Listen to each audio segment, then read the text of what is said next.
வணக்கம் viewers. Krishna electrical group Nagercoil என்கிற YouTube channel வழியாக உங்களை சந்திப்பதில் மகிழ்ச்சி அடைகிறேன். நம்ம இந்த 1² ஒயர் எடுத்துருக்கோம். இதில் கொடுத்துருக்காங்க 11,000 வோல்ட் வரை தாங்குன்னு கொடுத்துருக்காங்க. இந்த ஒயர் 11,000 வோல்ட் வரை தாங்குமானா நமக்கு ஒயரோட சைஸை தீர்மானிக்கிறது கரண்ட் ஆம்பியர் ரேஞ்ச். இந்த 1² கிட்டத்தட்ட 7 ஆம்பியர் கரண்ட் வரை தாங்கும். ஆனால் நம்ம ஒரு 5 ஆம்பியருக்கு உள்ளதான் நம்ம இந்த ஒயரை யூஸ் பண்ணுவோம். அதுக்கு மேலே வரும்போது நம்ம 1.5 2.5 போயிடுவோம். இருந்தாலும் அந்த ஒயர் 11,000 வோல்ட் வரை தாங்குமானா தாங்கும். ஆனால் 11,000 வோல்ட்டை இதில் கொடுத்துட்டு நம்ம கை வச்சோம்னா ரொம்ப ஹெவியாக ஷாக் அடிக்கும். ஆனால் நமக்கு டிரான்ஸ்மிஷன் சைடு மட்டும் தான் 11,000 வோல்ட் வரும். நமக்கு டிஸ்ட்ரிபியூஷன் சைடு 11,000 வோல்ட் வராது.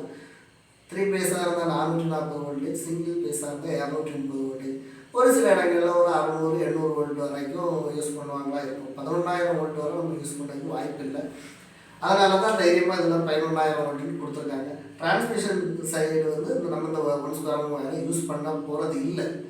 ஆனால் 11,000 வோல்ட் வரை தாக்கு பிடிக்கும். ஆனால் கரண்ட் ரேஞ்ச் 5 ஆம்பியர். நம்ம யூஸ் பண்ணுறது 5 ஆம்பியருக்கு உள்ள மட்டும் தான் அந்த ஒயரை யூஸ் பண்ணுவோம். அதுக்கு மேலே போகும்போது 1.5 2.5 அந்த ரேஞ்சுக்கு போயிடும். ஓகே, வீடியோ பிடிச்சிருந்தா லைக் பண்ணுங்கள், ஷேர் பண்ணுங்கள். நன்றி.